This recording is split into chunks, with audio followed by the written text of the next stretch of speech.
Hi everyone, welcome back to the channel. Today I thought I would do a little video unboxing and first impressions of this planner. I was down in London at the weekend and I went into the journal shop at Box Park, which I always do, and noticed that they had these on clearance. This is a Tomoe River paper planner that I've had on my I'm intrigued list for quite a while, and as this was on clearance and a bit of a bargain, I thought it was kind of fate that I should pick one up and finally get around to trying it. So I thought I would kind of go through it, show you kind of all the different layouts, the setup of it, and kind of give you my initial thoughts, and then I'll come back in a couple of weeks when it's set up and I've been using it and let you know how it's going. So to give you a bit of an intro to this planner, this is a B5 slim size if I remember correctly, and so it's the same height as a Hobonichi cousin, for example, but is not quite as wide. To give you an idea, there's just a comparison here with the Hobonichi Week, so a little bit taller but quite a bit wider. It's also a similar thickness to the Hobonichi Weeks because it actually comes in 2 6-month booklets like the Hobonichi Avec does.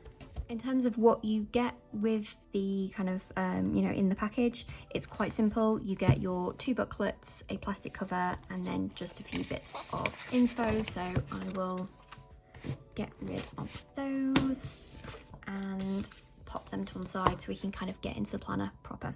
So, like I say, you get a nice, thick, high quality kind of frosted plastic cover with a lot of storage. I immediately absolutely love this just because it has a nice big pocket at the front, it has a slip pocket along the back, then in here at the front it's got 3 like business card slots.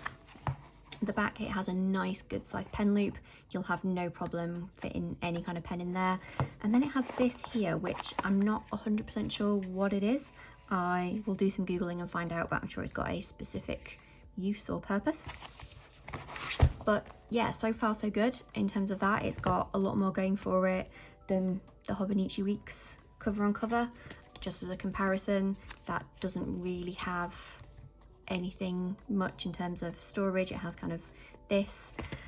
What it doesn't have is, unless that's what that little pocket is for, the thing with the Hobonichi Weeks cover is you can put your page keeper in here and use it as a closure.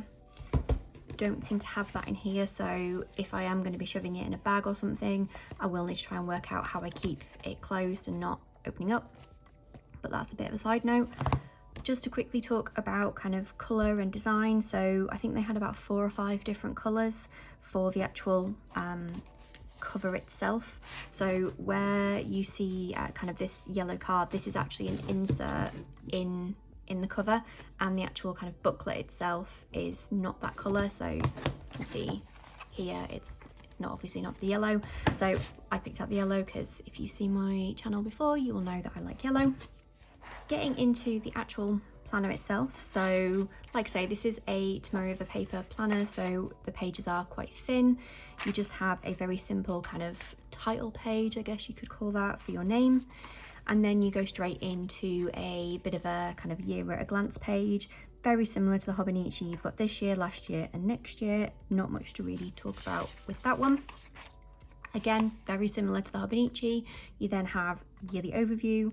What I like about this is you do get a lot more space, so it's still quite narrow in terms of the columns, much like the Hobonichi Weeks, but you do actually get 2 lines effectively for each day, so I do feel like this can be quite a lot more usable than the Hobonichi Weeks, where it is quite narrow and trying to find a use for that is sometimes quite tricky. What you don't get though is you don't get the extra space at the top, so while some people use this page in the Hobonichi as a bit of a habit tracker and write along the top each of the habits, you don't get that here. So it'll be interesting to see kind of what I decide to use this for. One thing though that I am kind of noticing, because the paper is so thin, is I can see a lot of everything that's kind of underneath the pages. I'm not too sure how much is being picked up on camera, but I can see kind of all of the pages behind kind of showing through, and because this spread itself is color coded, so I think this is weekends, it's probably weekends or like bank holidays and things like that, it ends up looking quite busy in comparison to the similar spread on the Hobonichi. you can like see through it, but probably not as much, potentially because the paper's cream. I'm not too sure, or whether it's just because it's not quite as thin, and the layout itself does look a bit kind of cleaner and a bit neater. Yeah, that's just kind of the first thing I've noticed anyway. Next up, we then have something different, my dream spread and my event. So this is pretty self-explanatory, kind of maybe forward planning for the months, or you could use this as kind of a bit of an overview of the month when it's been and gone. This one I'm assuming is effectively a goal planning spread.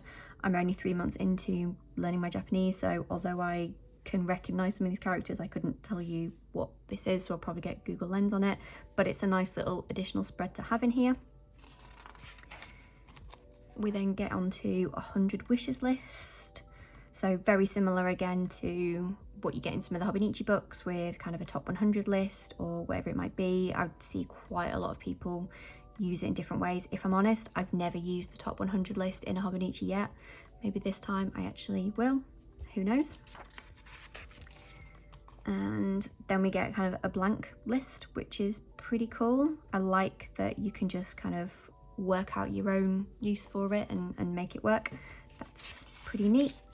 And same again, so there's quite a lot of yeah, 3 spreads of lists, which is pretty cool.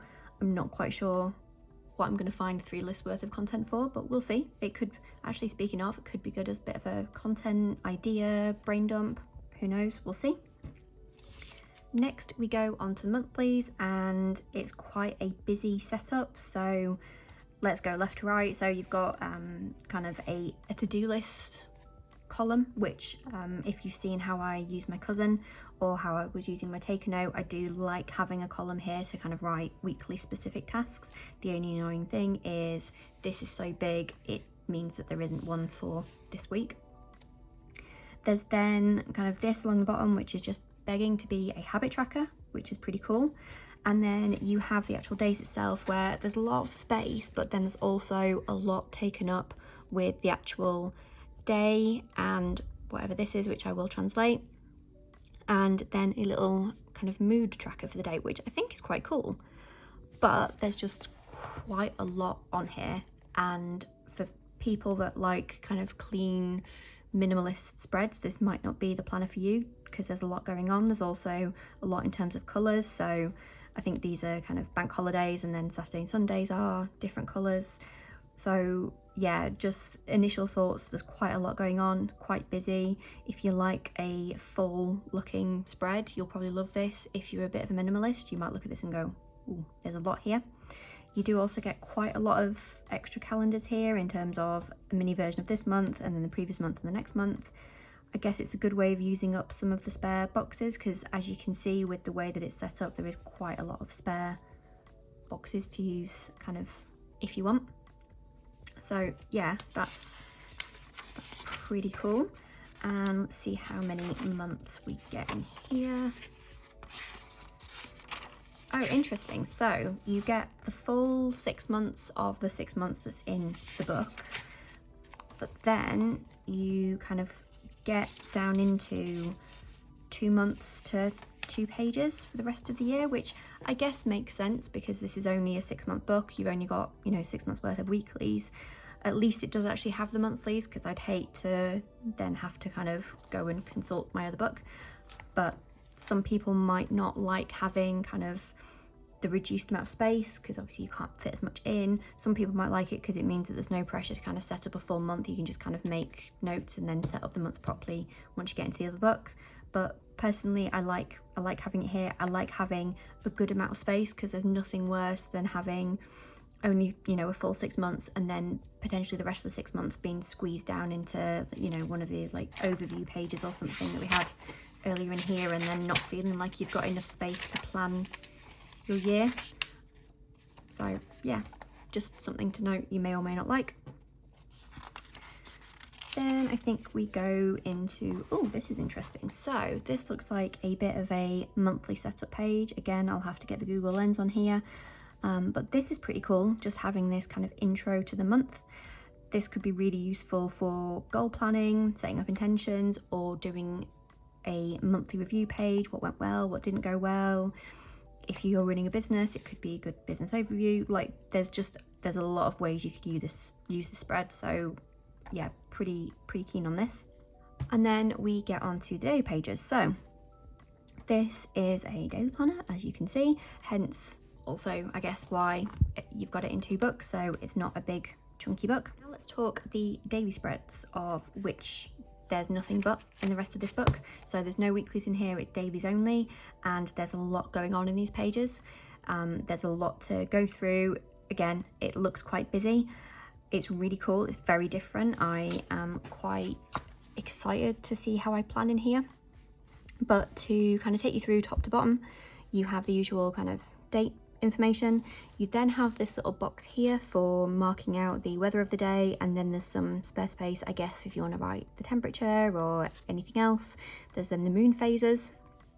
You then go into a nice blank space above a calendar, so you've got what day it is there, which is then kind of what the time tracking or the time log comes out of, but then you've got kind of a load of days either side of it. So if you like to see your week at a glance in terms of, you know, events or planning, this is really handy because you can just kind of write in little notes around what's going on certain days, and you know, you've got that free space to be able to do that, which is really cool. You then have, like I say, the time from midnight to midnight, so anybody who works shifts or doesn't have, you know, I guess a standard 9 to 5 work pattern, this will work perfectly. You then have a load of task kind of boxes here, which are very faint, so you don't necessarily have to use them. They're not kind of massively in your face, but this is really cool to kind of give you a pre-made to-do list. And then you've got basically the right hand side spare for, I guess, your actual kind of time planning, so meetings or work or whatever it may be. Then finally at the bottom you have the little kind of mood log bits again, and I guess some space to write about your day. So much going on there. That is the dailies. I'm very intrigued to kind of get set up with this, play with a few layouts. I guess the first thing that does kind of strike me with it is that you may be limited in terms of your layout designs potentially. I guess the boxes aren't too in your face, like I said, but the way that it does already split down the page for you, some people might not like it and you might feel quite restricted in terms of what you put where, but there's a lot of empty space to work with, and I feel like you can do some experimenting in it. In terms of the colours, they match the monthly calendar, so Saturdays are in blue, Sundays are in red, and then everything else is grey, I guess, except probably for bank holidays. I don't know where there is another one to show you, but I would imagine, there you go, they're in red. So if you're not a huge fan of blue and red, you're going to see quite a lot of it. If you like a bit of touch of colour, then you will like it. I'm not too fussy either way. I will generally decorate my pages with washi tape and stuff anyway, and they're not so bright that I feel like they're going to clash with anything, so I don't think it's going to be the end of the world. I'm just going to check the back and see if there's anything else kind of when we get to the end. So there's a bit of an extra page here, not too sure what it says, I will translate. And then looks like, yeah, one empty double page spread at the back. And then just for completeness, let's just check and see what's in here, and if there's anything you get or you don't get in here that you get in the other one. So you get the same yearly overview. So this will be an interesting one because it is the full year, so I guess if you use this for a full year, you will have to decide whether you want to kind of replicate the same information. You know, if you've used this to log, I don't know, weight or exercise or something, whether you want to then kind of copy it over or have 6 months in one and 6 months in another. And yeah, everything is completely replicated, so you will kind of have to make a call around what gets carried across, what gets migrated and what gets left. You do then go straight into July though, so you don't have the previous months, it seems. And see what we've got in terms of next year. So next year you get Jan, Feb, and that's it. So you get a little bit of space for pre-planning for next year when you start making plans, and that looks to be the only difference between one book and the next. Oh, you do get in here a looking back on 2024, which is pretty cool, and the same blank spread. So a few differences between the two, but not a massive amount. I didn't actually, that just reminded me, I didn't talk about these. So you get two, again, in blue and red. I will more than likely cut these out. I'm not a fan of these in planners. They bug me, and I prefer to use things like page flags or paper clips or ollie clips, things like that.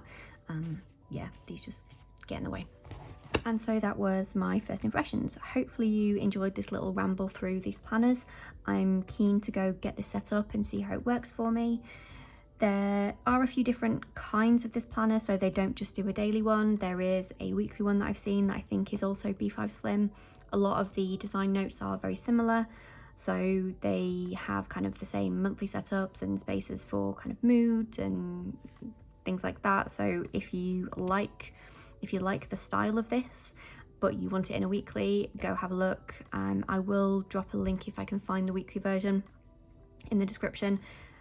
But yeah, so just to point out that this isn't the only one they do. There are a couple of ones out there. I haven't decided yet how I'm going to use this. This might be my everything planner. I think it would be interesting to try a daily planner for everything, because I actually haven't done that before. So maybe it'll be a nice experiment just to come back and fill you guys on in a couple of weeks. It may have worked amazingly, or it may be terrible and this might have been relegated to the bookshelf. Who knows? Let's see. That's the fun of new planners and of trying new things. But hopefully you enjoyed this video. If you did, please like and subscribe, and hopefully I'll see you in the next one. Bye.